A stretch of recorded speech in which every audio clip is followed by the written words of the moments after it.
আসসালামু আলাইকুম ইনআলহামদুলিল্লাহ ওয়াসসালাতু ওয়াসসালামু আলা রাসূলিল্লাহ। সেন্টার ফর জাকাত ম্যানেজমেন্টের জিনিয়াস প্রোগ্রামের ক্যাপাসিটি বিল্ডিং প্রোগ্রামের আজকের এই সেশনে আপনাদের সবাইকে স্বাগত জানাচ্ছি। শুরুতে আমি আমার পরিচয়টি দিয়ে নিই। আমি first and foremost important thing is I am human being and a brother of years, আপনাদের সবার একজন ভাই, but I have a professional identity as well. আমি ইন্ডিপেন্ডেন্ট ইউনিভার্সিটি বাংলাদেশে একজন শিক্ষক হিসেবে কাজ করছি। আমার মাদার ডিসিপ্লিন হচ্ছে সমাজ বিজ্ঞান এবং দর্শন।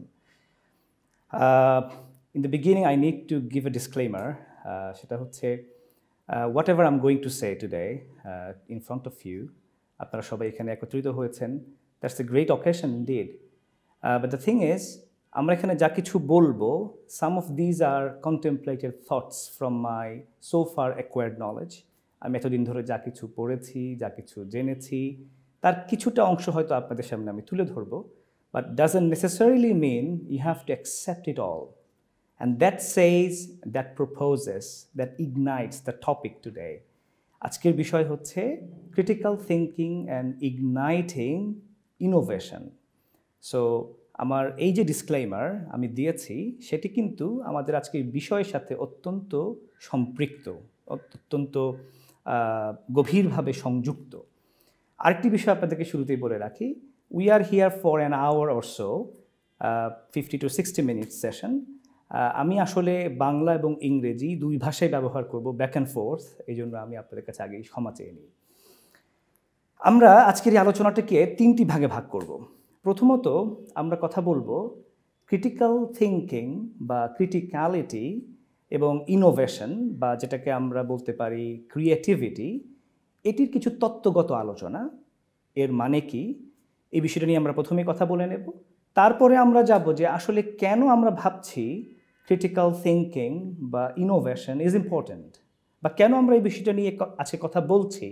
এটা কিন্তু আমাদেরকে নিঃসন্দেহে ভাবায়, বা আমাদের মনে অনেকের মনে হয়তো প্রশ্ন আসবে যখন আমরা তত্ত্বগত আলোচনাটি শেষ করব, যে কেন আসলে আমার এটা করতেই হবে, বা আসলে কি এটা করতে হবে, এটা কি খুব গুরুত্বপূর্ণ। And last but not the least is, would like to ponder upon this question: how can we actually practice this, in everyday matters, mundane issues? It can be everywhere. এটাও আমি অবশ্য আপনাদের এই তত্ত্বগত আলোচনায় খানিকটা তুলে ধরব। তো শুরুতেই আমরা চলুন কথা বলি ক্রিটিক্যাল থিঙ্কিং অ্যান্ড ইনোভেশন বা ক্রিয়েটিভিটি এর তত্ত্বগত বিষয়টি কী। প্রথমেই আপনাদেরকে আমি একটা অ্যানোনিমাস একটা উক্তি আপনাদের সামনে আমি বলতে চাই। সেটি বলছে, the critical and creative functions of the mind are so interwoven that neither can be separated from the other without an essential loss to both. তার মানে হচ্ছে আমরা দেখতে পাচ্ছি ক্রিটিক্যাল থিঙ্কিং এবং innovation, originality, creativity, bring something new, they are so close to each other, right? So in research methodology, probably you have heard of it, that parts of something, summation of the parts of something doesn't necessarily mean the whole of that. তার মানে হচ্ছে, সহজ একটা উদাহরণ দেই। ধরুন এই যে আমি একটা মানুষ, আপনি আমাকে দেখতে পাচ্ছেন, রাইট? হয়তো পুরো শরীরটা দেখতে পাচ্ছেন না, কিন্তু ধরে নিচ্ছেন যে আমি আমি একটা পুরো শরীর। তো এই যে আমার শরীর, আমার এই শরীরের অনেকগুলো অঙ্গ প্রত্যঙ্গ আছে। I have different kinds of organs. Let's I have a head, I have fingers, I have several fingers, I have a nose, eyes and so many body parts. So imagine somehow you have got all of these segregated organs collected from somewhere. আপনি একটা চোখ পেলেন, আপনি একটা কান পেলেন, একটা কিছু বোনস পেলেন, তারপরে কিছু liquid bloods. Do you think if you add all of this together they will make a body functioning? What do you think? Definitely not, right? So there is something here. It's not just the summation of the connected parts. এই সবগুলোর যে আপনার সবগুলো মিলিয়ে যে শরীরটি আপনাদের সামনে দৃশ্যমান, এই শরীরটি কিন্তু সব কিছু নয়। সব কিছু যখন একত্র হচ্ছে, there is something behind it. সব কিছু মিলিয়ে একটা সামগ্রিক, একটা অস্তিত্ব তৈরি হচ্ছে, তার মানে there is something more than the addition or summation of the body parts.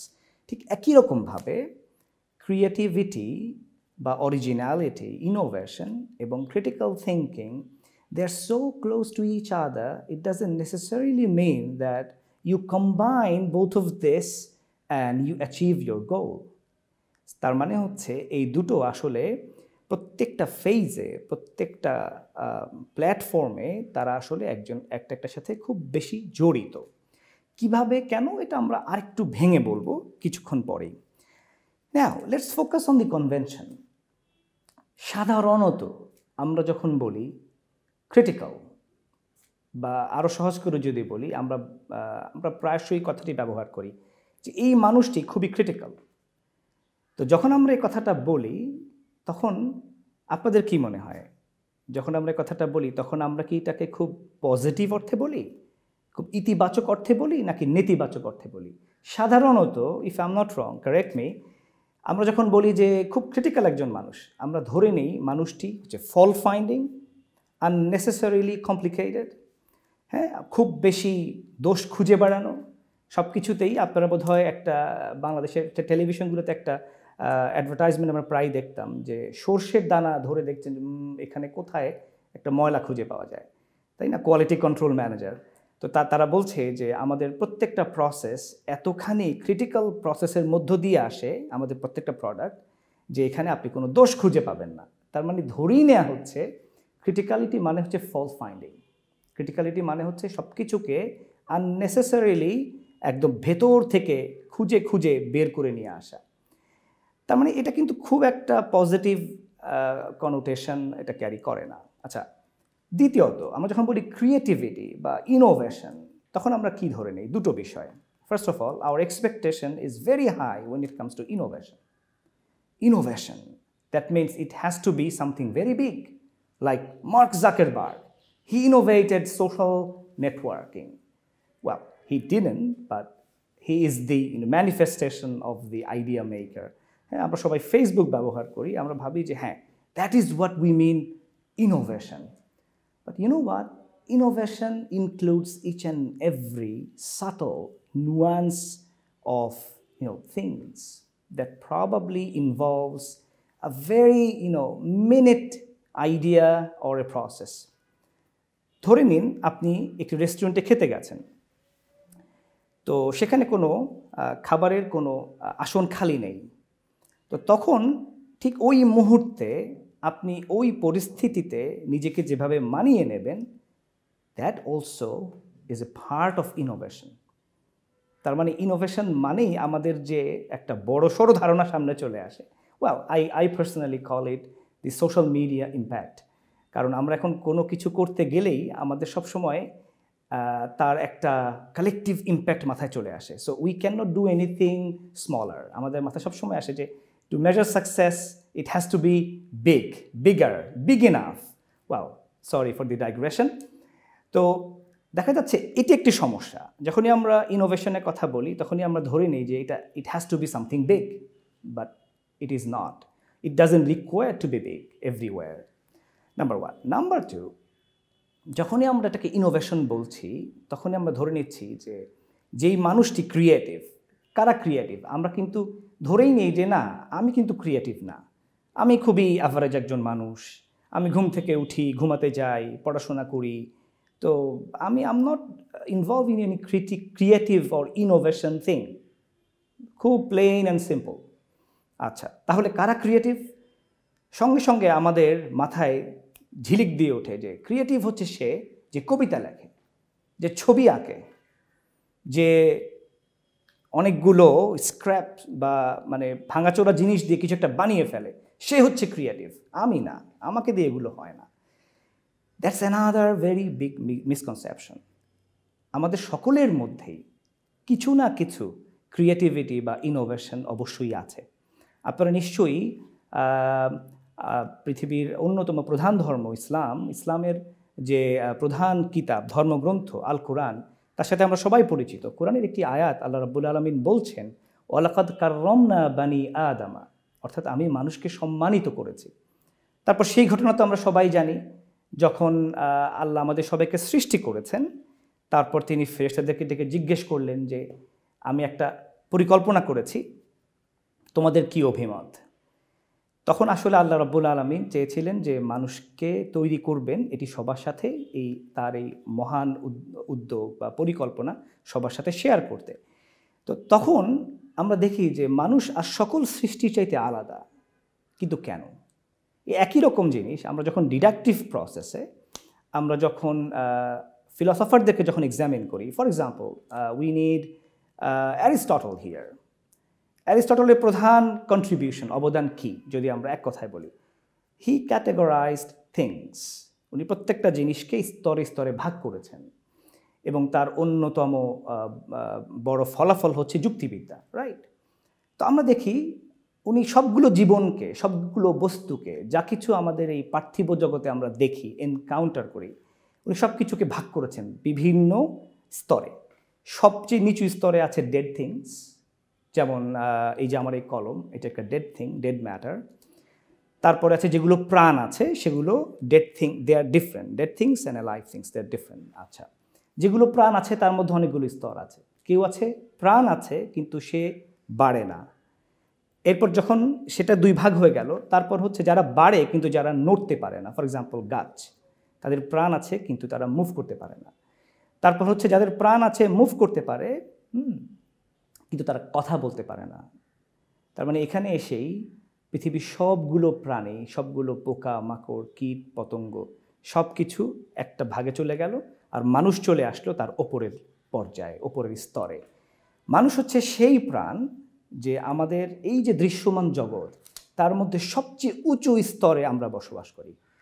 But আমরা যদি এখানে জিজ্ঞেস করি যে আসলে কেন আমরা আর সকলের চাইতে ওপরে, এই যে আমাদের একটা প্রেজুডিস, আমরা যদি এভাবে চিন্তা করি যে আমি একজন মানুষ, আমি সবার চাইতে ওপরে, but why? What is that core essential characteristic that made me superior? Well, not in the sense of power or let's say, treating someone or belittling someone, not like that. Just superior, very simple meaning. Why? This is precisely the reason is because we can innovate, we can create. Well, you may argue, is creation possible? Is innovation possible in the first place? That's a huge philosophical debate. আজকে এই স্বল্প পরিসরে আমরা সেই বিষয়ে খুব একটা বলবো না। Well, nothing can be innovated or created in a sense, I agree. কিন্তু দৃশ্যমান জগতে আমরা যেই রিয়ালিটিতে আমরা বসবাস করি, সেইখানে কিন্তু আমরা প্রতিনিয়তই, to some extent আমরা কিন্তু ইনোভেট করছি। আপনি প্রতিনিয়ত প্রত্যেকটা জিনিস নতুন করে আপনি নিজের মতো করে সাজিয়ে নিচ্ছেন না? ফর এক্সাম্পল, আপনি বাংলাদেশে যেহেতু আমরা সবাই থাকি, consider our reality. Imagine something happen to your campus. আজকে ক্যাম্পাসে একটা মারামারি হলো। So in the evening the decision came, you have to vacant the halls. Hall ছেড়ে সবাইকে চলে যেতে হবে। বেরিয়ে আসলেন, রাস্তায় কোনো গাড়ি নেই, কারণ হচ্ছে হরতাল অথবা স্ট্রাইক। কিছুদিন আগে আমাদের একটা স্ট্রাইক হয়ে গেল, রাইট? পরিবহন সেক্টরে ভাড়া বাড়ানোর প্রতিবাদে সবাই গাড়ি বন্ধ করে দিয়েছে। তখন আপনি কি করবেন? হলে আপনি যেতে পারছেন না, আপনি বাসায়ও ফিরতে পারছেন না। তখন কিন্তু আপনি ইনোভেট করবেন, রাইট? এই যে আমাদের যে জগৎ, আমরা কিন্তু ক্রমাগত এগিয়ে যাচ্ছি শুধুমাত্র এই কারণেই যে আমরা প্রত্যেকেই নিজের মতো করে প্রত্যেকটা জিনিসকে ইনোভেট করছি। হ্যাঁ, ইনোভেশনের হয়তো পরিমাণ বা এক্সটেন্ট হয়তো একই না, আমরা এক একজন এক একভাবে ইনোভেট করি, কিন্তু innovation is must. We can not leave like a human but not doing any sort of innovation. We must do it.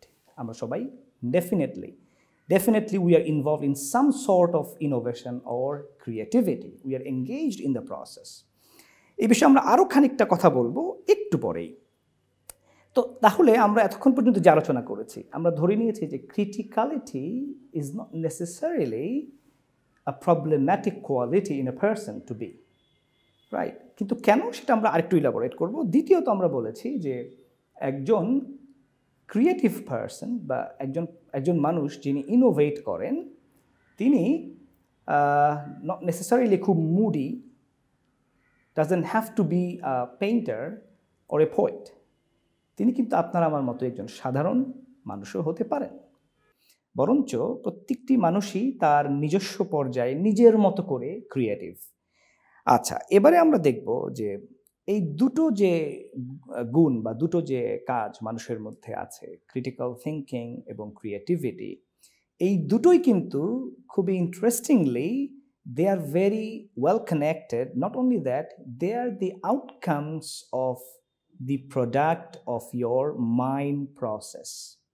তার মানে এই দুটো জিনিসই আসলে আমাদের যে চিন্তা তার একটা ফলাফল হিসেবে আমরা দেখি। তার মানে দুটোই কিন্তু চিন্তার কাজ। তার মানে হচ্ছে আপনি ক্রিটিক্যাল হতে পারবেন না যতক্ষণ পর্যন্ত আপনি আসলে চিন্তাটাকে শানিত না করবেন, বা এই দুটোই ইন আদার ওয়ার্ডস চিন্তার সাথে সংযুক্ত। আর আমরা নিশ্চয়ই জানি যে মানুষ একটি চিন্তাশীল প্রাণী, এবং এই কারণেই আমি এই আর্গুমেন্টটি প্রেজেন্ট করছি যে চিন্তাশীল প্রাণী সে অবশ্যই বাই বর্ন, ইনবর্ন কোয়ালিটি তার মধ্যে হচ্ছে ক্রিটিক্যাল থিঙ্কিং এবং ক্রিয়েটিভিটি। তো এই দুটোই কিন্তু products of our thought process. In other words, if you want to be an elevated person, a smart person, you cannot but master yourself in these two qualities. যেহেতু আমরা চিন্তাশীল প্রাণী এবং চিন্তাশীলতা আমাদেরকে অন্যান্য সকল প্রাণীদের থেকে একটা উঁচু অবস্থানে নিয়ে এসেছে, একটা সম্মানজনক অবস্থানে নিয়ে এসেছে। সুতরাং আমরা বলতে পারি যে একজন আদর্শ মানুষ হিসেবে আমাদের এই দুটো গুণকে কিন্তু আমাদের রপ্ত করতে হবে, মাস্টার করতে হবে। এবারে আসি আমরা তত্ত্বের আরেকটি জায়গায়। আচ্ছা, আমরা এতক্ষণ ধরে কথা বলেছি খুব সাধারণভাবে ক্রিটিক্যালিটি নিয়ে, যার ব্যাপ্তি আসলে অনেক দূর। খুব সাধারণ মানুষ থেকে শুরু করে যারা অসাধারণ সফল মানুষ, তারা সকলেই কিন্তু তাদের মতো করে ক্রিটিক্যাল এবং তাদের মতো করে তারা ইনোভেট করেছেন। কিন্তু প্রশ্ন হচ্ছে, সব চিন্তা, আমরা একটু আগে বলেছি যে এটা হচ্ছে চিন্তার একটা আউটকাম, কিন্তু সব চিন্তাই কি আদতে একই পর্যায়ের বা একই ধরনের? আপনারা নিশ্চয়ই উত্তরে বলবেন যে না, কারণ চিন্তার মধ্যে অনেক হায়ারার্কি থাকে। কিছু চিন্তা আছে খুবই সাধারণ, কিছু চিন্তা আছে যেটির পরিসর অত্যন্ত সীমিত, কিছু চিন্তা আছে on the other hand the very wide, that involves or that creates impact in a much wider arena of life, human life or animal life or the entire universe. তার মানে দেখা যাচ্ছে সব চিন্তা আসলে একরকম নয়। তো নিঃসন্দেহে একজন মানুষ হিসেবে আমরা সকলেই চাইব আমাদের চিন্তাগুলো যেন আরো শানিত হয়, আমাদের চিন্তাগুলো যেন আর সাধারণ চিন্তার চাইতে একটুখানি অসাধারণ হয়, ভালো কেনা হতে চায়। এবং এটাও কিন্তু এক ধরনের ক্রিটিক্যাল বা ডোমেইন বা ইনোভেশন ডোমেইন থেকেই কিন্তু বেরিয়ে আসে, যেটা আমাদেরকে প্রতিনিয়ত মোটিভেট করে, রাইট? এখন প্রশ্ন হচ্ছে যে সব চিন্তা তাহলে একরকম না, তাহলে চিন্তার মধ্যে এই যে হায়ারার্কি, সেটা কিভাবে আমরা সংজ্ঞায়িত করি? Well, there can be 101 ways to define. Let me just highlight one point here, which is to consider a thought superior than others, it has to be well planned, it has to be internally coherent, and also it must have a destination. একটা উদ্দেশ্যহীন গন্তব্যহীন যাত্রা আপনি নিশ্চয়ই কখনো একটা সুন্দর একটা vacation হতে পারে না, right? Every vacation has a destination. আপনারা হয়তো বলবেন যে অনেক সময় গন্তব্যের চাইতেও যাত্রাটা বেশি আনন্দের। I definitely agree with you, but ধরে নিন তো যে আমরা একটা যাত্রা শুরু করেছি যেটা কখনো শেষ হবে না। Do you feel comfortable? You don't. তখনই আপনার কাছে যাত্রাটা বেশি আনন্দের হয় যখন আপনি জানেন যে at the end of the tunnel there is a full stop. তো যেহেতু আমাদের ফুল স্টপগুলো অনেক বেশি ভিভিড, অনেক বেশি ইন্টেন্স, সব কিছু খুব ডিফাইন, আমরা আসলে কখনো কখনো এই জন্য একটু পাখির মতো উঠতে চাই, স্বাধীনভাবে ভাবতে চাই, এই জন্য আমাদের কাছে যাত্রাটা বেশি প্রিয়। কিন্তু যে কোনো থট প্রসেস, যে কোনো চিন্তা যদি সেটি কোনো গন্তব্যে না নিয়ে যায় আমাদেরকে, তাহলে সেই চিন্তাটিকে আমরা বলতে পারি একটি ইনফেরিয়র থট প্রসেস। কার তুলনায়? যেই চিন্তাটি আমাদেরকে সুনির্দিষ্ট একটি গন্তব্যের দিকে নিয়ে যাবে এবং তার প্রত্যেকটি কম্পোনেন্ট, প্রত্যেকটি পর্যায়ে সে কনসিস্টেন্ট হবে এবং কোহিরেন্ট হবে, সেটিকে আমরা বলতে পারি অন্য চিন্তার চাইতে অপেক্ষাকৃতভাবে উঁচু চিন্তা। কোহিরেন্ট বলতে আসলে আমরা কি মেন করি, বা কনসিস্টেন্সি বলতে আমরা কি মেন করি, এর অর্থ কি? খুব সংক্ষেপে যদি আমি আপনাদেরকে বলি, আমরা প্রত্যেকেই যা কিছু ভাবি, যা কিছু চিন্তা করি, যেই ধরনের কাজে আমরা প্রবৃত্ত হই, এর প্রত্যেকটির পেছনেই কিন্তু আমাদের নিজস্ব তৈরি করা যে অভিজ্ঞতা, আমাদের যে নলেজ মেকিং প্রসেস, তার একটা সংযোগ আছে। আরও সহজ করে যদি বলি, প্রত্যেকটা কথা, প্রত্যেকটা কাজের পেছনে কিছু অনুমিত ধারণা আছে, কিছু অ্যাজাম্পশনস আছে। তো এই যে আমি আজকে আপনাদের সাথে কথাগুলো বলছি, এখানে কিন্তু অনেকগুলো বিষয় আমি আগে অ্যাজিউম করে নিয়েছি। কি কি অ্যাজিউম করেছি? ফর এক্সাম্পল, আমি ধরেই নিয়েছি যে আপনারা সবাই বাংলা অথবা ইংরেজি এই দুটো ভাষা আপনারা কিছু না কিছু আপনারা সবাই জানেন, রাইট? এটা কিন্তু একটা অ্যাজাম্পশন। আমি এটাও ধরে নিয়েছি যে আপনারা সবাই, আমি যেই টার্মিনোলজিস বা যে ডিকশনগুলো ব্যবহার করছি, আপনারা এগুলো মোটামুটি আপনারা এগুলোর সাথে পরিচিত। অথচ এই বিষয়ে কিন্তু আমি একটাও কথা বলিনি।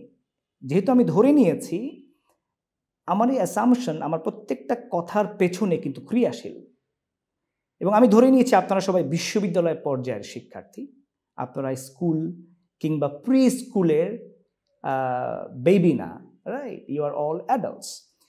তো এটা খুব সহজভাবে, খুব সিলি ওয়েতে আমি একটা উদাহরণ দিয়েছি। এখানে একটা মোর ফর্মাল একটা থিওরি আছে, যেটাকে আমরা, this is basically a linguistic theory. আপনারা যদি গুগল করেন আপনারা এটা খুঁজে পাবেন। এটাকে আমরা বলি সাপির-ওয়র্ফ hypothesis, SAPIR then dash Worf, WHORF. They too are very prominent linguists in English. এই থিওরিটা তারা দিয়েছেন। তারা বলছেন language precedes thought. What is a language? Language is a very delicate, indicates a very delicate process of creation of meaning. যে কারণে আমরা ভাষা এই বিষয়টাকে শুধুমাত্র মানুষের সাথে সংযুক্ত করেছি। অন্যান্য প্রাণীদের যে কমিউনিকেশন প্রসেস, সেটাকে কিন্তু আমরা ভাষা বলি না। কেন? কারণ হচ্ছে ভাষার যে এসেনশিয়াল কম্পোনেন্টস, সেগুলো কিন্তু ওইখানে মিসিং। ওইখানে কিছু ফিক্সড সিগন্যাল আছে, ডেফিনেটলি আমাদেরও এগুলো আছে, কিন্তু এর বাইরে সেখানে এটাকে এক্সটেন্ড করার জন্য কোনো ধরনের সিস্টেম বা মেকানিজম কিন্তু নাই। শুধু তাই নয়, ভাষা কিন্তু একই সাথে আমাদের যে কগনিশন, রাইট? কগনিশন মানে কি? কগনিশন মানে হচ্ছে, এই যে আমরা মানুষ, আমরা আসলে কি দিয়ে পরিচালিত হই? Physically speaking, when we focus on our body, আমাদের এই যে আমাদের হেড, আমাদের যে মাথা, তার ভেতরে আমাদের যে ব্রেইন, সেটা কিন্তু আমাদেরকে পরিচালিত করে। আমি যা কিছু ভাবি, এই যে আমার প্রত্যেকটা মুভমেন্ট, আমি কথা বলছি, সে সাথে আমার হাতগুলো নাড়ছি, এটাও কিন্তু আমার মস্তিষ্কের একটা প্রক্রিয়ার ফল। তো যখনই আমি কোনো কিছু চিন্তা করি বা ভাবি, এটি আসলে মূলত সংঘটিত হয় আমার মস্তিষ্কে। তো ভাষা কিন্তু এই মস্তিষ্কের প্রকাশের একটা ধরন মাত্র, এবং এটা অত্যন্ত শক্তিশালী একটি মাধ্যম। এটা নিয়ে আমরা হয়তো অন্য কোনো দিন কোনো একটা সেশনে আমরা আলোচনা করব, but for now what we need to understand is critical thinking বা innovation is highly related to this meaning making process. সহজ করে একটু শুরু করি। সেটা হচ্ছে, আমি যখন একটা নতুন বিষয় আপনাদের সামনে তুলে ধরি, আপনি কিন্তু নতুন বিষয়টিকে সঙ্গে সঙ্গে ইন ইটস এন্টায়ারিটি আমরা কিন্তু সেটাকে গ্রাস্প করতে পারি না। যখন আমরা নতুন একটা বিষয় শুনি বা দেখি বা জানি, আমরা কিন্তু আমাদের অলরেডি এক্সিস্টিং আইডিয়াস বা কনসেপশনস, তার সাথে মিলিয়ে আমরা নিজেদের মতো করে একটা ধারণা তৈরি করি। এখন প্রশ্ন হচ্ছে, আমি যখন নতুন একটা বিষয় শুনি বা জানি, তখন সেটিকে আমি আমার অলরেডি এক্সিস্টিং আমার যে ইতোমধ্যে আমার মধ্যে যে ধারণাগুলো আছে তার সাথে যখন মিলিয়ে সেটাকে আমি একটা অর্থ তৈরি করি, সেই অর্থটি আদতে ওই বিষয়টি যা তার কতখানি কাছাকাছি ডিপেন্ডস। কেউ হয়তো খুব কাছাকাছি যেতে পারেন, কেউ হয়তো অত কাছাকাছি যেতে পারেন না, কিন্তু দ্যাট মাস্ট হ্যাপেন, রাইট? এই এই জন্য আমি রেফার করব আসলে আরেকটি ধারণার সাথে আপনাদের সাথে পরিচয় করিয়ে দিতে চাই, আপনাদের সামনে তুলে ধরতে চাই। সেটি হলো হাউ আওয়ার ব্রেন ওয়ার্কস। আমরা তো সবাই জানি যে our brain is basically what it is. আপনি যদি ব্রেইন দেখেন, বিশেষ করে যখন আমাদের কোরবানি হয়, তখন আমরা দেখি, আমাদের সচক্ষে দেখার সুযোগ হয়, what is this? This is just fat and some liquids, bloods and other things, right? Sticky. কিন্তু আসলে বিষয়গুলো কি? এটা তো হচ্ছে তার ফিজিক্যাল অ্যাপিয়ারেন্স। আসলে এগুলো হচ্ছে দে আর 86 billion plus neurons, right? And each of these neurons are so important. Probably one of this is responsible for our cognizance, of numbers. হয়তো এর একটা নিউরন যদি পাল্টে যায়, অথবা মিসিং হয়, অথবা মারা যায়, অথবা হারিয়ে যায়, হয়তো we won't be able to recognize numbers. এই জন্য there is a book called When Breath Becomes Air, written by Paul Kalanithi. Interestingly, he had a BA in literature, English literature and biology. He had double major, and then he did his master in philosophy, and then MD in medicine, and finally he became a neurosurgeon, neuroscientist. আমি তাকে coat করে বলছি, উনি বলছেন যে what was his main project? Unfortunately, he died at the age of 36 because of lung cancer. But by then, he became the resident doctor of Stanford Medical Center, quite prestigious. So according to him, the main project of Paul Kalanithi and similar neuroscientists was to grasp this very intricate connection between our thoughts and physics. আমরা যখন ভাবি, তখন নিউরনগুলো কিভাবে কাজ করে, where does this thought come from? চিন্তাগুলো কোত্থেকে আসে? আমি যখন একটা কিছু ভাবি, তখন আমার যে মস্তিষ্ক, আমার যে ব্রেইন, তার ভেতরে নিউরনগুলো কেমনভাবে মুভ করে, how they behave. ওনারা প্রশ্ন করতে চান, আমাদের চিন্তাগুলো কি কেবলমাত্র আমাদের নিউরনের ফাংশন, নাকি এর চাইতেও বেশি কিছু? এটা একটা $1 million কোয়েশ্চেন, রাইট? আমরা এখনো খুঁজে বেড়াচ্ছি উত্তর। কিন্তু এটুকু আমরা বুঝতে পারছি যে আমাদের চিন্তার সাথে আমাদের মস্তিষ্কের যে নিউরন, তার একটা সম্পর্ক আছে। তো এই নিউরনগুলো কখন সবচেয়ে বেশি অ্যাক্টিভেটেড হয়? আপনারা অবাক হবেন জেনে যে সাধারণত when you are busy doing mundane things, for example, when you practice, আপনি যদি একজন ক্রিকেটার হন, আপনি যখন প্র্যাকটিস করেন, অথবা আপনি যখন পরীক্ষার জন্য প্রিপারেশন নেন, অথবা আপনি যখন খান, রাইট? এই যে আমি কথা বলছি, আমরা কিন্তু আমাদের পুরো ব্রেইনটাকে ইউটিলাইজ করি না। আমরা সবসময় এই ব্রেনের একটা অংশকে ব্যবহার করি। কিন্তু কখন ব্রেনের এই সমগ্র অস্তিত্ব ক্রিয়াশীল হয়? যখন আমরা একটা কোয়েশ্চেন নিয়ে ডিল করি। I must refer Professor Yusuf Mahbubul Islam. He was the ex-vice chancellor of Daffodil University. Luckily, উনি আইবিতে জয়েন করেছেন, আমার বিশ্ববিদ্যালয়ে উনি জয়েন করেছেন। I had the opportunity to closely interact with him, our distinguished professor. This is actually his idea, principally. By training, he is a computer scientist. কিন্তু উনি এই বিষয়টা নিয়ে খুব গভীরভাবে কাজ করছেন। উনি চেষ্টা করছেন এই সংযোগটা বের করতে, যে আসলে কোয়েশ্চেন বা প্রশ্ন কিভাবে আমাদেরকে চিন্তা করতে সহযোগিতা করে। তো আমাদের একটি প্রকল্পে আমরা দেখেছি যে যখন একজনকে একটা প্রশ্ন করা হয়, তখন আমাদের মস্তিষ্কের সবটুকু 86 billion plus neurons become activated. And you know what? When learning happens when two neurons connect to each other. That's like, visualizing the physical process of knowledge making, right? আপনি একটা জিনিস জানেন না আর একটা জিনিস জানেন, এটা তো হচ্ছে একটা ধারণাগত একটা ব্যাপার, রাইট? কিন্তু জানেন এবং জানেন না এটাকে যদি আপনি ভিজুয়ালাইজ করতে চান, তাহলে ব্যাপারটা কিভাবে ঘটছে? ব্যাপারটা হচ্ছে এই, প্রত্যেকটা নিউরনের অনেকগুলো উইং থাকে, let's say 5-10 wings of each neurons. So they're always looking for the partners. They want to connect with the other neurons, right? এখন ব্যাপারটা এরকম, যখন স্বাভাবিক একটা সময়, যখন আমি ঘুমাচ্ছি বা আমি কিছু একটা দেখছি, গল্প করছি, তখন কিন্তু অধিকাংশ neuron, they are very lazy, তারা কিন্তু ঘুমিয়ে থাকে, because it's a very cost, very I would say very heavy process to activate the neurons.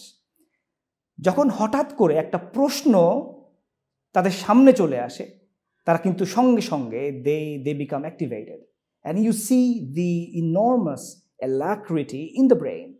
তারা সঙ্গে সঙ্গে ঝাঁপিয়ে পড়ে প্রশ্নটাকে সলভ করার জন্য। তখন কি হয়? তখন এই প্রত্যেকটা নিউরনের যে 8-10টা করে উইং থাকে, এগুলো তখন খুঁজতে থাকে যে কিভাবে তারা কানেক্ট করবে। তো তখন একটা নিউরনের একটা উইংয়ের সাথে যখন একটা নিউরনের উইংটা যখন জোড়া লেগে যায়, তখনই আসলে নিউ নলেজ টেকস প্লেস। যেমন আপনি let's say consider there is a baby, there is a child. তো আমাদের জন্য এটা খুবই একটা মানে চর্চিত বিষয়। We become use to the world of happening, factual world, এই জন্য আমরা প্রশ্ন করি না, কিন্তু বেবিরা কিন্তু অলওয়েজ প্রশ্ন করে। দেয়ার ওয়াজ এ রিসার্চ, একজন 4-5 বছরের যারা প্রি স্কুলার, তারা দিনে কয়টা প্রশ্ন করে?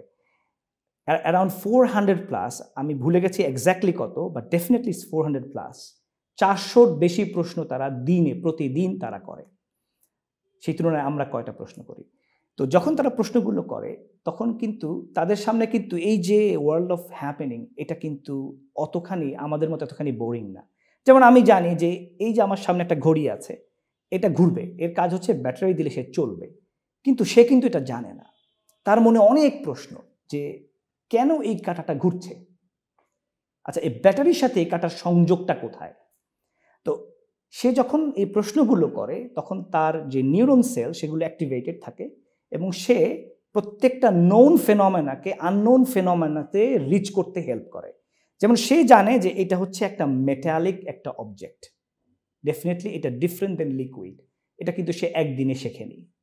যেমন একটা গ্লাস, এটা ট্রান্সপারেন্ট, রাইট? এটা কিন্তু দেখতে অনেকটা তরল পানি বা এই ধরনের কোনো পদার্থের মতোই, কিন্তু এইটা যে পানির মতন না, এটা আমরা কখন বুঝতে পারি? যখন আমরা এটাকে স্পর্শ করি। তো এটা কি একদিনে আমরা তৈরি করেছি? এর প্রত্যেকটা জিনিস যাতে আমরা ইউজ টু হয়ে গেছি অলরেডি, কিন্তু এর প্রত্যেকটা জিনিস কিন্তু অত্যন্ত ভেরি ইন্ট্রিকেট একটা প্রসেসের মধ্য দিয়ে কিন্তু আমরা এই ধারণাগুলো তৈরি করেছি। আরেকটা সহজ উদাহরণ দেই, এই যে আমরা হাঁটি, ফর এক্সাম্পল, আপনাদের কি মনে হয় আমরা হাঁটি, এটা কি খুব একটা স্বাভাবিক ব্যাপার? মানে অত্যন্ত সিম্পল একটা ফেনোমেনন। আমরা হাঁটিতে আবার অসুবিধা কোথায়? আমরা কি চিন্তা করতে হয় যে আমি এখন হাঁটবো, কতটুকু ডিস্ট্যান্সে আমি আমার কদমটা ফেলবো? Do we even think before we step? We don't, let alone climbing stairs, right? আমরা তো সব কিছু করছি, কিন্তু fact is if you try to mimic this using a machine, then you realize how difficult the process is. আপনারা নিশ্চয়ই বুঝতে পারছেন আমি কি বলছি।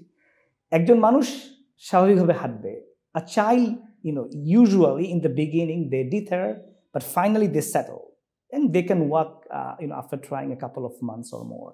প্রথমে তারা একটু এরকম করবে না, তারপর সে স্টেবল হয়ে হাঁটবে। খুবই স্বাভাবিক, আমরা দেখেছি, আমরাও করেছি, মনে নাই, কিন্তু আমরা অনেককে দেখি। So it become so common and information, but is it? যখন বিজ্ঞানীরা একটা রোবটকে বা একটা মেশিনকে হাঁটানোর চেষ্টা করেন, তখন গিয়ে আমরা বুঝতে পেরেছি যে আসলে that involves unthinkable amount of calculations and algorithms. কারণ air pressure, distance, height, each and every little thing is being calculated behind the process. কিন্তু we are so lucky যে আমরা কিন্তু এটা কখনো we don't need to achieve from this strenuous process. Luckily we get it so easily. Why? Because our brain voluntarily does that.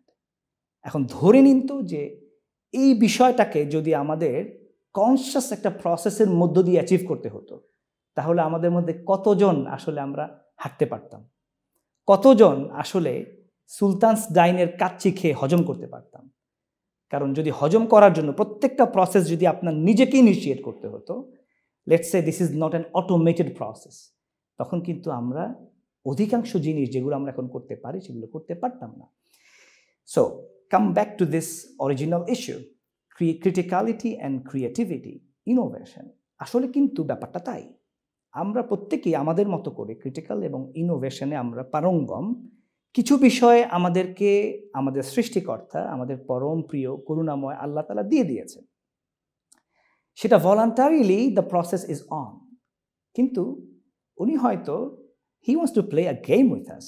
উনি হয়তো দেখতে চান যে ঠিক আছে, আমি তোমাকে দিয়েছি কিন্তু সবটা আমি দিইনি তোমাকে, কিছু বিষয় আমি তোমার জন্য রেখে দিয়েছি, so that you can play with it and you can show your level. So আমাদের মধ্যে কেউ কেউ সেগুলোকে ব্যবহার করেন এবং সেগুলোকে ব্যবহার করে তারা অন্যদের চাইতে এগিয়ে থাকেন, রাইট? তো এবারে আমরা একটু ফোকাস করব যে কেন আসলে আমাদের ক্রিটিক্যাল হওয়া প্রয়োজন।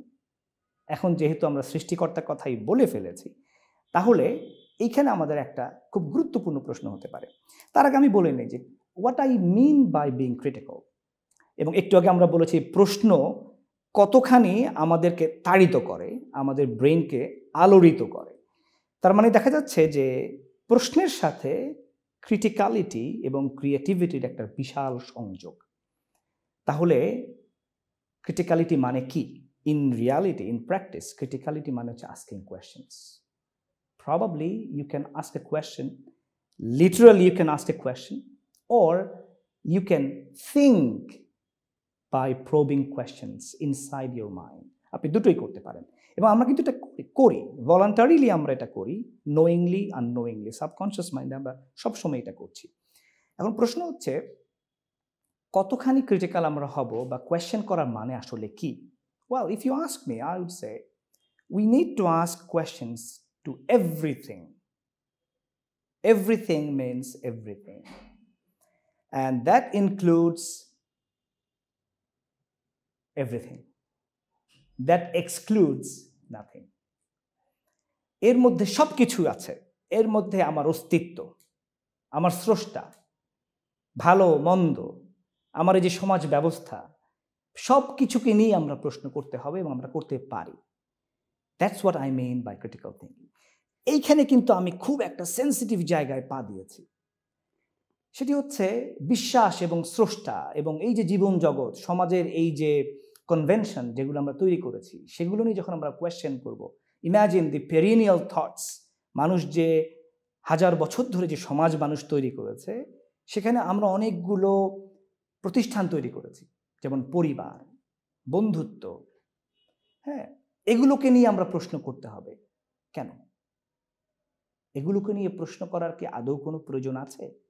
বা এগুলো নিয়ে প্রশ্ন করলে কি হবে? আমি কি কোনো অনুসিদ্ধান্তে পৌঁছাতে পারবো? বা এর আসলে কি কোনো is there any better outcome, or don't you think this is just waste of time? Well, উত্তরটা হয়তো আমি আপনাদেরকে এখন খানিকটা দিতে চেষ্টা করব, বাট শুরুতে আমি যা বলেছি, ডিসক্লেমার দিয়েছি, আপনারা নিশ্চয়ই ভুলে যাননি। This is my understanding. You are completely free whether to accept or reject. But what I want is be critical about it. Okay. So let's think this way. I often use this analogy of, gold mine in my philosophy classes. আপনারা তো সবাই gold বা স্বর্ণ এটার সাথে পরিচিত, right? স্বর্ণ অত্যন্ত দামি একটা ধাতু। কেন? কারণ হচ্ছে স্বর্ণ কখনো ক্ষয়প্রাপ্ত হয় না, রাইট? কোনো অ্যাসিড বা কোনো কিছু স্বর্ণকে গলিয়ে ফেলতে বা স্বর্ণকে কখনো স্বর্ণ কখনো একটা ক্ষয়হীন একটা ধাতু, যে কারণে এটা অত্যন্ত মূল্যবান, হোয়াট এভার। তো এই স্বর্ণ আমরা কোথায় পাই? Where we find gold? Simple answer is in jewellery shops. হ্যাঁ, একটা গয়নার দোকানে গেলেই স্বর্ণ পাওয়া যায়, রাইট? কিন্তু আসলে কি তাই? আসলে কিন্তু তা না। স্বর্ণ আমরা কোথায় পাই? খনিতে পাই, right? We find them in gold mines. এখন আপনি যদি গুগল করেন, একটা গোল্ড মাইনের ইমেজ যদি আপনি দেখেন, believe me, you don't find any pure or refined gold or anything which is likable. আপনি কি দেখেন? ওয়েল, হয়তো কিছু গ্লিটারিং ব্যাপার স্যাপার আছে, কিন্তু মোটের উপরে আপনি যা দেখেন সেগুলো হচ্ছে ডাস্ট, ক্লে, অথবা কিছু মানে এমন কিছু যেগুলোতে আপনি কখনো আসলে খুব একটা পছন্দ করবেন না, রাইট? কিন্তু সেখান থেকে আপনি কিভাবে গোল্ডকে এক্সট্র্যাক্ট করেন? You follow a delicate process. প্রথমে আপনি সেই গোল্ডগুলোকে কালেক্ট করেন, গোল্ড মাইন থেকে ওই যে ক্লে, ডাস্ট এগুলোকে কালেক্ট করেন, তারপর সেটাকে ওয়াশ করেন, রিফাইন করেন, finally you get 24 carat pure gold. তারপর সেটার সাথে আপনি প্রয়োজন মতো অন্যান্য ধাতু মিশিয়ে আপনি একটা সুন্দর অলংকার, গয়না তৈরি করেন ফর এমবেলিশমেন্ট, রাইট? আচ্ছা, consider what we know is very much similar to this gold mine. আমরা ইতোমধ্যে যা জেনেছি পৃথিবী সম্পর্কে, আমার সম্পর্কে, মানুষ সম্পর্কে, স্রষ্টা সম্পর্কে, ধর্ম সম্পর্কে, সব কিছুই হচ্ছে আসলে এরকম একটা ক্লে বা এরকম একটা ওয়েস্ট বা ডাস্ট মিশ্রিত একটা বিষয়। হ্যাঁ, নিঃসন্দেহে আমরা যা জেনেছি এর মধ্যে একটা বড় অংশ হচ্ছে সত্যি, ট্রুথ। কিন্তু হয়তো আপনারা আমার সাথে একমত হবেন, নাও হতে পারেন, let's be critical about it, এর সবটুকুই কিন্তু নিখাদ সত্য নয়। এর মধ্যে খানিকটা সত্য এবং খানিকটা সত্যের সাথে অন্যান্য বিষয়ের মিশ্রণ। তো যদি তাই হয়ে থাকে তাহলে নিঃসন্দেহে আমাদের প্রত্যেকটা বিষয়ে প্রশ্ন করাটা অত্যন্ত গুরুত্বপূর্ণ, কারণ এই প্রশ্নের মধ্য দিয়েই আমি কিন্তু নিখাদ সত্যের কাছে পৌঁছাতে পারবো। না, দ্য কোয়েশ্চেন ইজ, কখন আমি বুঝবো যে আমার কাছে নিখাদ সত্য রয়েছে? I don't know. Probably it is impossible. But আমরা সবাই চেষ্টা করাটাই হচ্ছে আমাদের জন্য সবচেয়ে এফিশিয়েন্ট ডিসিশন। কিন্তু যদি আমি চেষ্টাই না করি তাহলে কিন্তু আমি যেই তিমিরে সেই তিমিরেই রয়ে যাব, আমি কিন্তু আগাতে পারবো না, সত্যের দিকে আমি আগাতে পারবো না। That's one thing. আরেকটা অ্যানালজি আপনি ইউজ করতে পারেন, সেটা হচ্ছে যে I asked this question to one of my seniors long time ago and I still remember his reply. উনি বলছিলেন যে, আমি ওনাকে বলেছিলাম যে সত্য আমি জানি, ultimate truth is very clear to me, so what is the point of asking a question about it? যদি আমি সত্য কি সেটা ইতোমধ্যেই জেনে থাকি তাহলে সেই সত্যকে নিয়ে আমি পুনরায় কেন আবার প্রশ্ন করব, কেন আমি এটা নিয়ে ক্রিটিক্যাল হব? উনি বলেছিলেন, ওয়েল, ইম্যাজিন আ স্ট্রেট লাইন। আপনি দূর থেকে যখন একটা সরল রেখা আমরা দেখি, আমাদের কাছে এটাকে একটা সরল রেখা বলে মনে হয়। Now let's zoom in the straight line. আপনি এটাকে আরো জুম ইন করেন, আরো জুম ইন করেন। জুম ইন করতে করতে একটা পর্যায়ে আমরা দেখব যে আসলে যে সরল রেখাটিকে আমরা ভেবেছি একটি সরল রেখা, স্ট্রেট লাইন, সেটা কিন্তু আসলে স্ট্রেট লাইন না, সেটা হচ্ছে সামেশন অফ মেনি ডটস। দূর থেকে সেটাকে একটা সরল রেখা বলে মনে হচ্ছে। তো আমাদের ডে টু ডে লাইফে আমরা যেই ধরনের ভ্যালুজ, ধারণা, বিশ্বাস নিয়ে আমরা চলি, এর অনেকগুলোই আসলে এই ধরনের ডটস। তো যখন আমি এটাকে ডটস বলছি, obviously that also includes the gaps in between the dots. প্রত্যেকটা ডট এ কারণেই ডট যে তার মাঝখানে অন্য একটি ডটের আগে কিছুটা গ্যাপ, কিছুটা ব্ল্যাঙ্ক স্পেস আছে। সেটি আসলে আমরা কিভাবে পূরণ করব, কি দিয়ে পূরণ করব? That's why we need to practice criticality and keep asking questions. তো আমরা যতই প্রশ্ন করব ততই আমরা এই যে gap in between the dots আমরা সেগুলোকে ফিল আউট করতে পারবো। হ্যাঁ, নিঃসন্দেহে আমরা এক একজন এক একভাবে ফিল আউট করব, কিন্তু নিঃসন্দেহে সেটি ফিল আউট না করার চাইতে একটা বেটার পজিশন। আচ্ছা, আমরা অনেকগুলো বিষয় নিয়ে কথা বলেছি, এবারে আমাদের খানিকটা মনোযোগ দেওয়া উচিত যে আমাদের প্রতিদিনকার জীবনে আসলে আমরা কি করে এই ক্রিটিক্যাল থিঙ্কিং অথবা ইনোভেশনকে আমরা চর্চা করতে পারি। What are the tricks? Well, coming to this point, I would say first and foremost important thing is to ask questions. And not only that, when we ask questions, if you remember in the beginning I said not every thought is of the equal stage. Thoughts have hierarchies. তার মানে দেখা যাচ্ছে প্রত্যেকটি ধারণা যেহেতু একই মর্যাদা রাখে না, তার মানে আমাদেরকে হায়ার থটসটাকে ইনিশিয়েট করতে হবে। কিন্তু সেটা কি করে?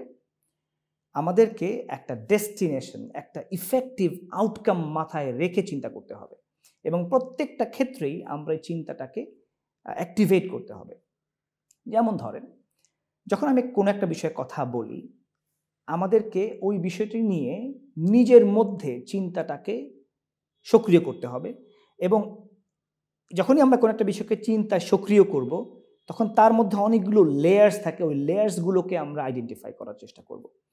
অধিকাংশ ক্ষেত্রে আমরা যেটা করি, আমরা কোনো একটা বিষয় নিয়ে যখন চিন্তা করি, তখন আমরা তার প্রথম পর্যায়ে ফার্স্ট লেয়ারে গিয়ে আমরা ধরে নেই যে যথেষ্ট চিন্তা করা হয়েছে, এই বিষয়ে আমি আর চিন্তা না করলেও চলবে, I know it all or I know it enough, আমার আর এটা নিয়ে গভীরভাবে চিন্তা করার কোনো প্রয়োজন নেই। কিন্তু আসলে সেটা কেবল শুরু। এখানে প্রত্যেকটা জিনিস কিন্তু ক্রমাগতভাবে আরো গভীর থেকে গভীরতর চিন্তায় আমাদেরকে নিয়ে যেতে পারে এবং যখনই আমি আরো গভীর থেকে গভীরতর জায়গায় যাব, তখনই আমার সামনে আসলে ফুটে উঠবে ওই যে গ্যাপস ইন বিটুইন ডটস।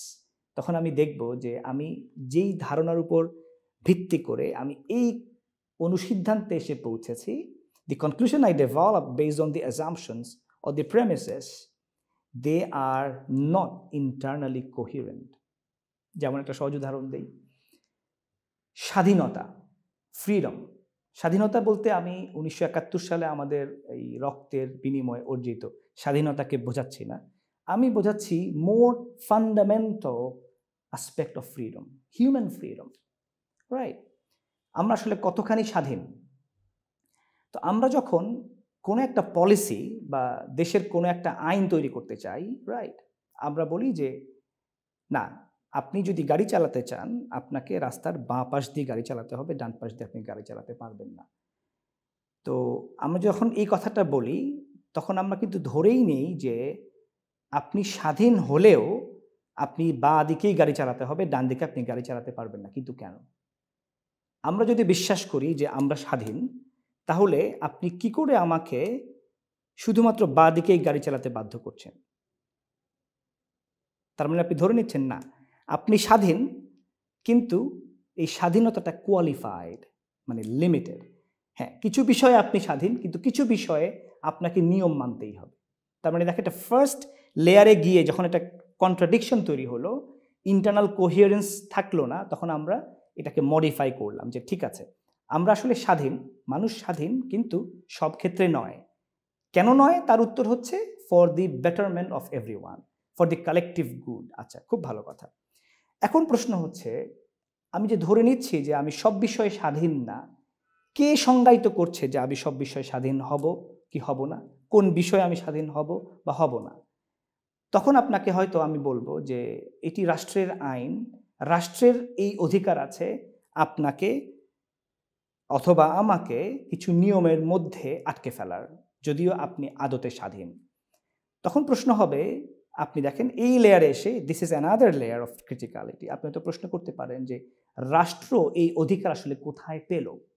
রাষ্ট্র কি স্বাধীন?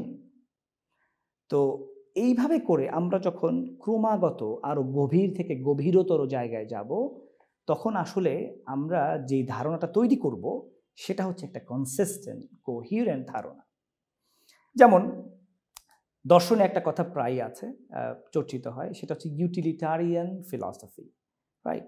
ব্যবহার উপযোগিতাবাদ, উপযোগবাদ। বাংলাটা হয়তো ঠিকভাবে হলো না, সামথিং সিমিলার টু দিস। প্রশ্ন হচ্ছে যে আপনি যদি উপযোগবাদকে অ্যাকসেপ্ট করে নেন as your philosophy, তো there will be several problems. For example, আপনি যদি ধরে নেন যে মানুষের অঙ্গ প্রত্যঙ্গের একটা ইউজ ভ্যালু আছে এবং let's say you have 10 patients in your hospital, কারো চোখ নাই, কারো কিডনি নাই, কারো হাতের আঙুলগুলোতে নার্ভাল প্রবলেমস আছে। তো এরকম 10 জন পেশেন্টকে আপনি কিওর করতে পারবেন যদি আপনি একজন সুস্থ মানুষকে স্যাক্রিফাইস করেন। ফর এক্সাম্পল, তার কাছ থেকে আপনি প্রত্যেকটি অঙ্গ প্রত্যঙ্গকে আলাদা করে নিয়ে এই 10 জন মানুষকে কিন্তু আপনি ফাংশনাল করে ফেলতে পারেন। So according to this philosophy, utilitarian philosophy, আপনার কি এটা করা উচিত না উচিত না? আপনি একজন মানুষকে ব্যবহার করে, সুস্থ মানুষকে ব্যবহার করে আপনি 10 জন মানুষকে সুস্থ করে তুলতে পারছেন। আপনি এটা করবেন না করবেন না? তো যদি আপনি উপযোগবাদকে পুরোপুরি গ্রহণ করে নেন, তাহলে তো আমাদেরকে বলতেই হচ্ছে যে আমরা এটা করব। কিন্তু in real situation, in real life, can we do that? Or do we do that? আচ্ছা, কেন আমরা করি না? Here comes the question of being critical. Being internally coherent. যখন আমাদের প্রত্যেকটি চিন্তা অপরাপর বা পূর্বাপর সকল অনুসিদ্ধান্তের সাথে বা সকল অ্যাসাম্পশনের সাথে যখন কনসিস্টেন্ট হবে, তখন আমি যেই কথাটা বলবো সেই কথাটা অনেক বেশি ইফেক্টিভ হবে। আর যদি সেটা না হয়, তাহলে সেটা অনেক ক্ষেত্রেই সমস্যা তৈরি করবে। কী ধরনের সমস্যা তৈরি করবে? তার প্রকৃষ্ট উদাহরণ হচ্ছে আমাদের বর্তমান সমাজ ব্যবস্থা। আমরা অনেক পলিসি গ্রহণ করি, অনেক ধারণা গ্রহণ করে নিই, কিন্তু আমরা কখনো খেয়াল করি না যে এই ধারণাগুলো পরস্পরের সাথে অনেক সময় কম্প্যাটেবল না, ইনকম্প্যাটেবল, সামঞ্জস্যশীল নয়। তখন এই যে পরস্পর বিপরীতধর্মী ধারণা একত্রিত হয়ে যে ধারণাটি তৈরি করবে, সেই ধারণাটি কিন্তু কখনোই স্টেবল বা ওই অর্থে ইফেক্টিভ ধারণা কিন্তু হতে পারে না। সবশেষে আমি যেই প্র্যাকটিক্যাল অ্যাসপেক্টের কথাটি তুলে ধরতে চাই, সেটি হলো, please don't take anything on the face value.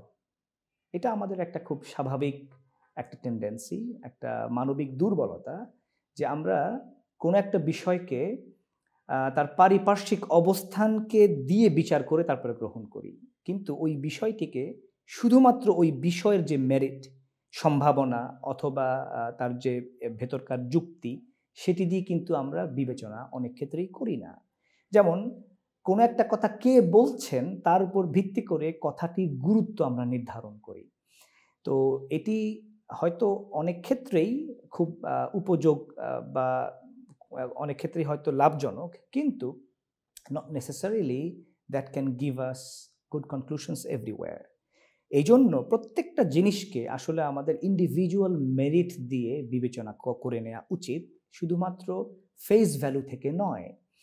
যেমন এই ইন্টারনাল কোহিরেন্স অথবা ফেস ভ্যালুর একটা উদাহরণ আমরা দিতে পারি। আমরা এখানে নিয়ে আসতে পারি চার্লস ডারউইনের যে ধারণা, বিবর্তনবাদের ধারণা, সেটি একটা প্রকৃষ্ট উদাহরণ এই জায়গাটাতে আমরা নিয়ে আসতে পারি। ধরুন, বিবর্তনবাদের ধারণা অনুযায়ী পৃথিবীর যা কিছু আমরা দেখছি এটিকে চলমান প্রক্রিয়া, এবং আমরা অনেকেই জানি যে অনেক ফেথ কমিউনিটিতে এই ধরনের ধারণা বিদ্যমান যে এটার কোনো শেষ বা শুরু নেই, এটা একটা অনগোয়িং প্রসেস, রাইট? এবং আমরা যা কিছু দেখি এগুলো হচ্ছে আসলে এই ধরনের জৈবিক প্রক্রিয়ার মধ্য দিয়ে বিবর্তিত হয়ে বিভিন্ন ধরনের প্রাণ পৃথিবীতে ছড়িয়ে পড়েছে। প্রশ্ন হচ্ছে, if we become critical about it using scientific method, by the way, science or সম্পৃক্ত বা associated ideas, methodologies, they have criticality or innovation at their core. এই দুইটা হচ্ছে এই প্রত্যেকটা যে ধারণা বা চিন্তার যে পদ্ধতি, তার একদম গোড়ার বিষয়। তো আমরা সেই বিজ্ঞানের লেন্সটাকে যদি ব্যবহার করে আমরা যদি প্রশ্ন করি, if we become critical about it and if we do not take anything just on the face value, তখন ব্যাপারটা কি হয়? আমরা ধরে নিচ্ছি যে বিবর্তনবাদের বিপরীতে there are two theories basically regarding the human inception, মানে they talk about human inception. একটাকে আমরা বলছি so called theory of evolution, একটা বলছি theory of creation. এই যে থিওরি আমি বলি, বাই দ্য ওয়ে, এই থিওরি কিন্তু বিজ্ঞানের থিওরি নয়। থিওরি দুই ধরনের হতে পারে, একটা হচ্ছে এম্পিরিক্যাল, একটা হচ্ছে লজিক্যাল।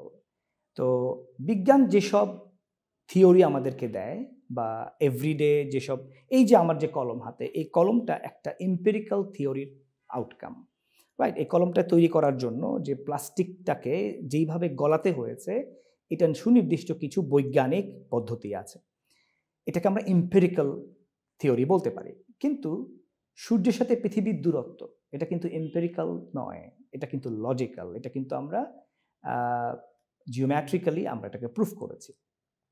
তো একই রকমভাবে এই যে মানুষের ইনসেপশন নিয়ে কথা বলা, এটার জন্য আমাদের ওই অর্থে empirical facts are very inadequate, all we depend on logic. প্রশ্ন হচ্ছে এখানে দুটো কম্পিটিং আইডিয়া বিদ্যমান, একটা হচ্ছে থিওরি অফ ক্রিয়েশন, একটা হচ্ছে থিওরি অফ ইভলিউশন। এখন এরা পরস্পরকে কিভাবে এনকাউন্টার করে? If we become critical about it and if we use our critical mind, then we can probably be clear about it. হ্যাঁ, শুধু ফেস ভ্যালু থেকে যদি আমরা নেই তাহলে কিন্তু আমরা মুশকিলে পড়বো। তখন আমরা যারা বিশ্বাস করি আমরা কিন্তু একটা ডগমা তৈরি করব। আবার যারা বিশ্বাস করি থিওরি অফ ইভলিউশনে, আমরাও কিন্তু এক ধরনের স্ববিরোধী আচরণ আমরা প্রদর্শন করতে পারি। তো প্রশ্ন হচ্ছে যে থিওরি অফ ক্রিয়েশন এবং থিওরি অফ ইভলিউশনের মধ্যে কি ডিফারেন্সটি কোথায়? কি ডিফারেন্স হচ্ছে দি অ্যাজাম্পশন। থিওরি অফ ক্রিয়েশন বলছে শুরুতে আল্লাহ সবকিছু তৈরি করেছেন এবং আল্লাহ হচ্ছেন সবকিছুর শুরু। আর ইভলিউশন বলছে যে এখানে শুরু বা শেষ বলে কিছু নাই, এটা একটা অন্তহীন প্রক্রিয়া। এখন প্রশ্ন হচ্ছে আমি যখন এই অন্তহীন প্রক্রিয়াটাকে একমাত্র বাস্তবতা হিসেবে ধরে নেব, তখন কিন্তু এটা এক ধরনের সেলফ কাটিং, একটা স্ববিরোধী একটা যুক্তি নিজেই তৈরি করছে। সেটা হচ্ছে একটা অন্তহীন প্রক্রিয়া এর মানে কি? একটা অন্তহীন প্রক্রিয়া যদি আপনি ধরে নেন যার কোনো শুরু বা শেষ নাই, আপনি কিন্তু নিজেই বলছেন যে এটা আমি বা আপনি ধরে নিয়েছি। তার মানে দেখেন, ধরে নেওয়াটা ইজ অ্যান অ্যাবসলিউট ফেনোমেনা। ধরে না নিয়ে আপনি কিন্তু কোনো সিদ্ধান্ত তৈরি করতে পারছেন না। হ্যাঁ, ধরে নেওয়ার ক্ষেত্রে আপনি যখন বিবর্তনের তত্ত্বে বিশ্বাস করছেন, তখন আপনি ধরে নিচ্ছেন একটা অন্তহীন প্রক্রিয়াকে। আর যখন আপনি সৃষ্টির তত্ত্বে বিশ্বাস করছেন, তখন আপনি একজন ইন্ডিভিজুয়াল এন্টিটি, একটা ট্রান্সেন্ডেন্টাল একটা এন্টিটিকে আপনি গ্রহণ করে নিচ্ছেন। তার মানে মোদ্দা কথা হচ্ছে ধরে নেওয়াটা এই দুই তত্ত্বের মধ্যেই কিন্তু কমন থিম। তার মানে দেখেন, আমরা if we open our horizon and be critical about everything, তাহলে কিন্তু আমাদের কাছে এই যে ইন্টারনাল কনসিস্টেন্সি অথবা তার ভেতরকার যে যুক্তি বা অর্থ তৈরি করার যে প্রক্রিয়া, যখন সেটাকে আমরা উন্মুক্ত করব, সেটাকে আমরা এক্সপ্লোর করব, তখন কিন্তু আমরা তার ভেতরকার যে কোহিরেন্স অথবা ইনকোহিরেন্স, সেটাকে আমরা আবিষ্কার করতে পারবো। এবং তার ভিত্তিতে আমরা যে সিদ্ধান্ত নেব, সেটি নিঃসন্দেহে অনেক বেশি সাবস্ক্রাইবেবল হবে, অনেক বেশি ডিপেন্ডেবল হবে, অনেক বেশি স্টেবল হবে। এবং সবচেয়ে বড় কথা, একজন মানুষ যিনি চিন্তাশীল, যিনি ক্রিটিক্যাল থিঙ্কিং করেন এবং সেই ফর ভ্যালিড রিজন তিনি একই সাথে ক্রিয়েটিভ, তিনি নিঃসন্দেহে অন্য সব মানুষের চাইতে একজন অ্যাক্টিভ হিউম্যান বিইং, একজন সুপেরিয়র হিউম্যান বিইং। এবং তার ইমিডিয়েট রেজাল্ট আমরা কোথায় দেখব? ম্যাটেরিয়াল অথবা ইম্যাটেরিয়াল সাকসেসের মধ্য দিয়ে। These abilities are actually translated into the transformation of a human being, and further that is demonstrated in the success. আপনি পৃথিবীর প্রত্যেকটি সফল মানুষের জীবনকে যদি আয়নার মতো করে আমাদের সামনে আমরা তুলে ধরি, আপনি এমন একজনকেও খুঁজে পাবেন না যিনি ক্রিটিক্যাল অথবা ক্রিয়েটিভ ছিলেন না। যদি আপনারা খুঁজে পান, অবশ্যই আমার সাথে যোগাযোগ করবেন। I owe you a lunch, don't forget. So আজকের আলোচনা যদি আমরা সামারাইজ করি, তাহলে আমরা কয়েকটি বিষয় এখানে তুলে নিয়ে আসতে পারি। প্রথমত, critical thinking এবং innovation, they are so interwoven with each other. You cannot separate any of these from the other. If you become critical, you are being creative. If you become creative, you are being critical. কারণ আপনি যখন critical হচ্ছেন, তখন আপনি যে original idea, সেটিকে স্ট্যান্ডার্ডের সাথে আপনি ইভ্যালুয়েট করতে পারছেন, হাউ অরিজিনাল ইজ দ্যাট। আবার একটা অরিজিনাল আইডিয়া তার ক্রিটিক্যালিটিকে কিন্তু ইভ্যালুয়েট করতে পারছে based on that can prove an original idea. So এটা খুব একটার সাথে জড়িত। দ্বিতীয়ত, এটা কোনো এক্সক্লুসিভ কোনো ফেনোমেনা না, that is rather distributed among all human beings. All we need, luckily Allah আমাদেরকে দিয়েছেন, all we need is to activate the faculty. এটাকে যদি আমরা সক্রিয়ভাবে ব্যবহার করি, that can enable us with winning terms of quality. তারপর আমরা কথা বলেছি যে কেন এটা গুরুত্বপূর্ণ। কারণ হচ্ছে সত্য আমাদের কাছে এমনভাবে আমাদের কাছে বর্তমানে আমাদের সাথে সত্য আছে বা আমাদের কাছে এক্সপ্লোরড, সেটা কিন্তু আমাদেরকে not necessarily that can give us a confirmed or final conclusion on anything. আমরা যখন প্রশ্ন করব, ক্রিটিক্যাল হব, তখন আমরা এটাকে আরো রিফাইন করতে পারবো এবং আমরা একটা গ্রহণযোগ্য সমাধানে আমরা পৌঁছাতে পারবো। সবশেষে আমরা কথা বলেছি যে কিভাবে আমরা আসলে নিজেদের এভরিডে লাইফে এটাকে চর্চা করতে পারি। I said we can do it by asking questions and also not taking anything just on the face value. কোনো কিছুকে শুধুমাত্র ফেস ভ্যালু থেকে আমরা নেব না এবং আমরা প্রশ্ন করব ক্রমাগতভাবে। এবং প্রশ্ন করার ক্ষেত্রে আমাদেরকে মাথায় রাখতে হবে আমরা যেন একটা দুইটা স্তরে গিয়ে থেমে না যাই, বরঞ্চ যতটুকু সম্ভব আমরা নিজেদের মধ্যে একটা ডায়ালগ তৈরি করি, আমরা একটা প্রশ্ন তৈরি করি এবং সেই উত্তরটা খুঁজে পাওয়ার চেষ্টা করি এবং এই প্রসেসটা যত দূর সম্ভব গভীর থেকে গভীরতর পর্যায়ে আমরা নিয়ে যাই।